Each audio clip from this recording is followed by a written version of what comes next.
Hello बच्चों, let's read this question. The question says tea pots are generally covered with tea cosy made of felt और wool, Y. तो इस question के अंदर हमें पूछा गया है कि जो टी पोट्स होते हैं जनरली उनको वूल से या फेल्ट से मेड टी कोसी से कवर्ड करके रखा जाता है। तो ऐसा क्यों किया जाता है? बात करते हैं की कंसेप्ट की। की कंसेप्ट की यदि बात करें तो की कंसेप्ट इस क्वेश्चन के लिए क्या होगा? की कंसेप्ट के रूप में हम एक स्टेटमेंट देखेंगे जिसके अंदर हम डिफाइन करेंगे कि जो वूल है वो क्या होता है, पुअर कंडक्टर होता है हीट का।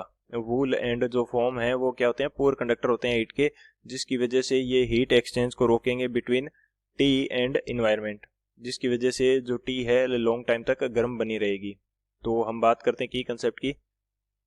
यहाँ पे क्या देखेंगे, wool wool is a poor conductor of heat.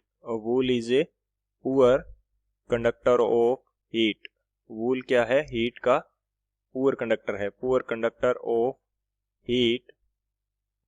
So so it prevent so it prevents so it prevents heat exchange so it prevents heat exchange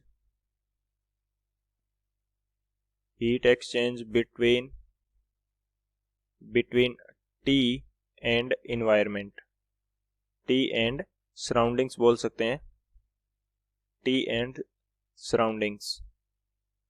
जब टी एंड सराउंडिंग्स के बीच में कोई हीट एक्सचेंज नहीं होगा तो इंसुलेटिंग जो हमारे पास बिहेवियर जो शो करेगा वूल, जिसकी वजह से टी क्या रहेगी, लॉन्ग टाइम तक वार्म बनी रहेगी। तो इस कारण से हम यूज करते हैं।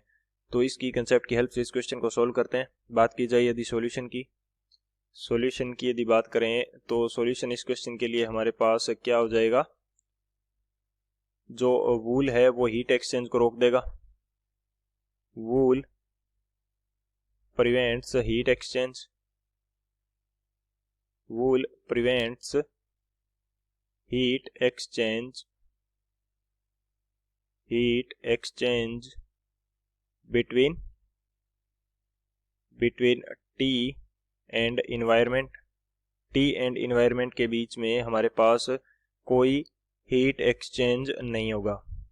जब इन दोनों के बीच में कोई हीट एक्सचेंज नहीं होगा तो जो टी है वो वार्म बनी रहेगी। सो टी, इसको सही से लिख लेते हैं थोड़ा। So tea remains warm for a long time. तो टी क्या रहेगी, लॉन्ग टाइम तक गर्म बनी रहेगी। Hence we use tea cosy made of wool और फेल्ट।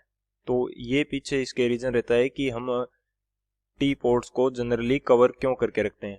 तो ये मेरा फाइनल आंसर हो जाएगा। So this is our final answer. I hope you understood it well. Best of luck. Thank you.